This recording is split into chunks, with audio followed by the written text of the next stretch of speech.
Pemirsa, terima kasih Anda masih menyimak kami dalam program Ustadz Menjawab. Anda bertanya, Ustadz menjawab. Dan saat ini saya dan juga narasumber kami Ustadz Haji Agustri Cahyo MA masih berada di Masjid Al-Amin Uteran Geger Madiun bersama dengan majelis taklim yang ada di sini ya. Mengenai tema kita Ustadz ya, tadi sempat dibahas di awal, memaksimalkan hidup yang singkat dengan hal yang bermanfaat. Nah, betul. Memaksimalkan hidup yang singkat. Upaya terbaik kita untuk memaksimalkan hidup kita seperti apa? Apakah kita harus lebih mengutamakan untuk bekal di akhirat, atau kita juga harus mementingkan apa yang kita raih selama kita di dunia? Betul. Nah, ya. bagaimana Ustadz? Betul ya, gini. Kalau boleh kita ambil satu firman Allah, salah satunya ada firman Allah surat Asy-Syams. Allah mengfirmankan, fa'alhamaha fujuraha wa taqwaha. Iya. Allah telah mengilhamkan pada diri kita, artinya memberikan potensi dalam diri kita, potensi kebaikan dan potensi keburukan. Apakah kita akan menjadi orang baik, sebaik malaikat, atau sebaliknya, ataukah kita akan menjadi orang yang jahat, sejelek setan? Allah memberikan peluang. Ya. Nanti silakan di antara jamaah yang ingin menjadi seperti malaikat, atau ingin menjadi seperti setan. Maaf, kalau baik itu seperti ini. Atau kok seperti pas setan, ke setan gitu. ke situ? Setan kan sebelah kiri kan, kan begitu. Menurut saya Pak Munawar ya. Semua tergantung kita. Jadi Allah masih memberikan potensi peluang terhadap kita. Nah, cuma yang menjadi pertanyaan adalah sekarang ini kita cari yang sesepuh ya, Bapak Munawar ya. Misalnya. Jadi ada dua hal yang kita lakukan. Jadi Allah itu memberikan kita peluang kebaikan, peluang berbuat kejelekan. Jadi artinya kita bisa berbuat baik atau kita bisa berbuat jelek. Kira-kira yang kita lakukan selama ini itu lebih banyak, lebih dominan kita berbuat baik, atau kita sekarang sedang menyelesaikan atau merenovasi kejelekan atau kesalahan-kesalahan kita. Kira-kira yang kita lakukan sekarang ini, kita banyak berbuat baiknya atau banyak menyesali, kenapa sih saya kemarin kok usaha kok begitu, kenapa sih kok istri saya kok begini, kenapa sih saya kok begitu, dan seterusnya. Mana kira-kira Pak Munawar? Kalau boleh Pak Munawar berpendapat.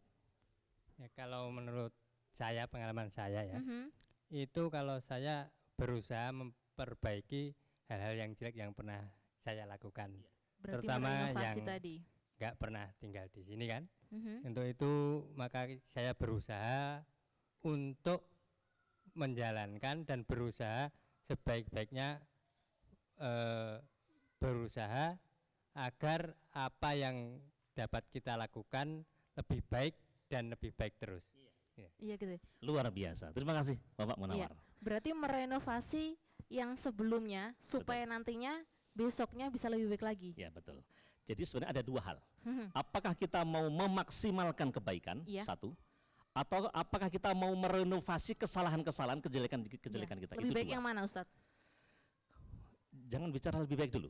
Yang banyak kita lakukan dulu adalah kita lebih sering seperti yang disampaikan Pak Munawar tadi, merenovasi kesalahan-kesalahan kita.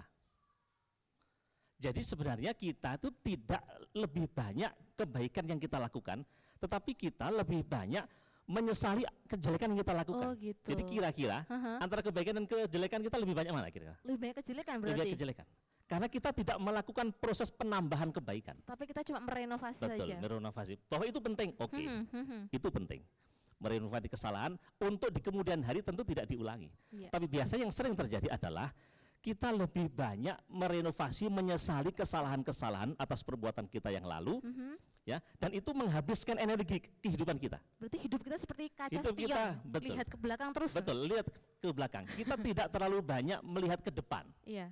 Padahal mestinya kita harusnya lebih melihat ke depan, karena disitulah kita akan mencapai kebaikan yang lebih maksimal lagi.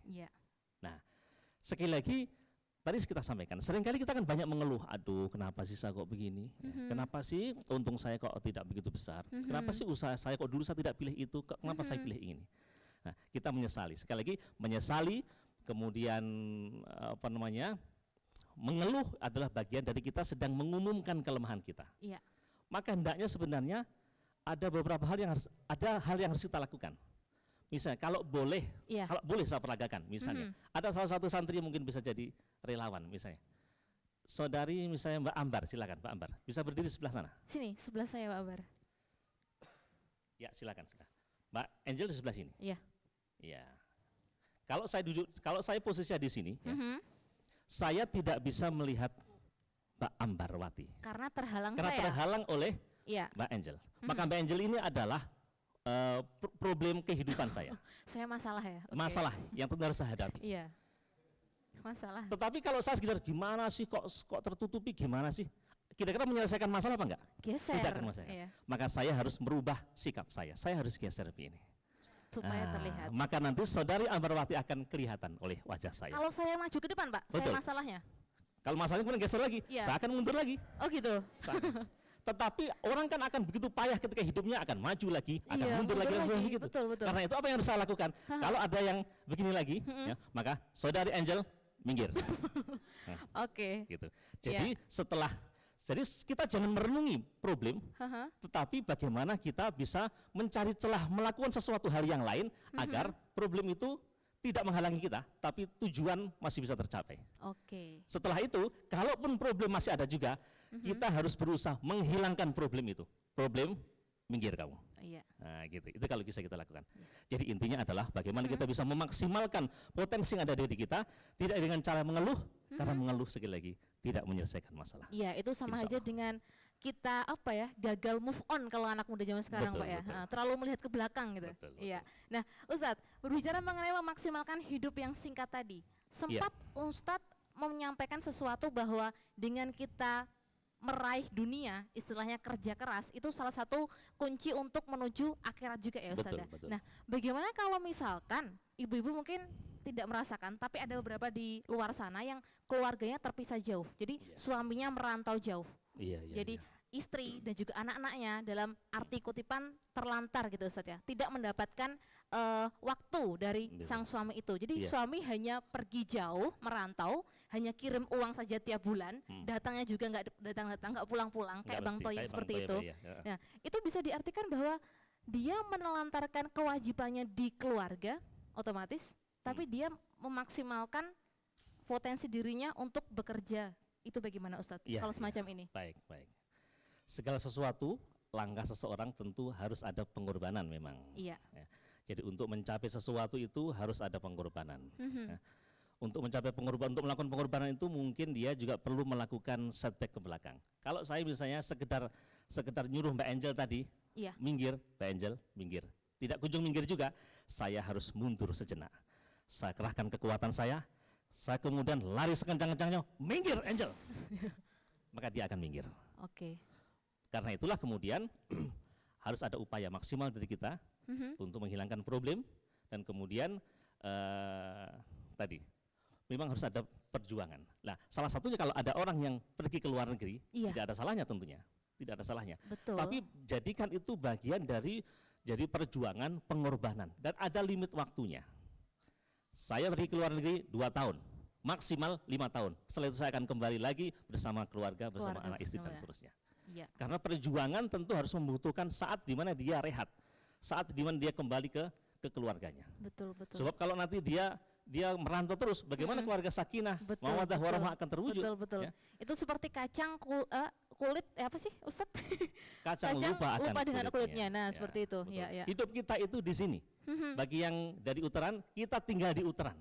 Kita bukan orang Taiwan, kita bukan orang Saudi, kita bukan orang Amerika, tapi kita adalah tanah tumpah darah kita di Madiun ini.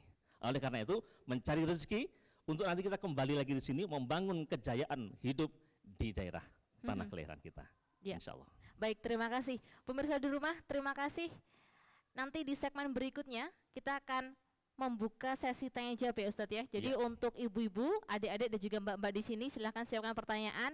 Pemirsa di rumah jangan kemana-mana, masih banyak yang akan kita bahas mengenai tema kita memaksimalkan hidup yang singkat dengan hal yang bermanfaat. Kita break dulu, tetaplah menyimak kami dalam program Ustadz Menjawab. Anda bertanya, Ustadz Menjawab.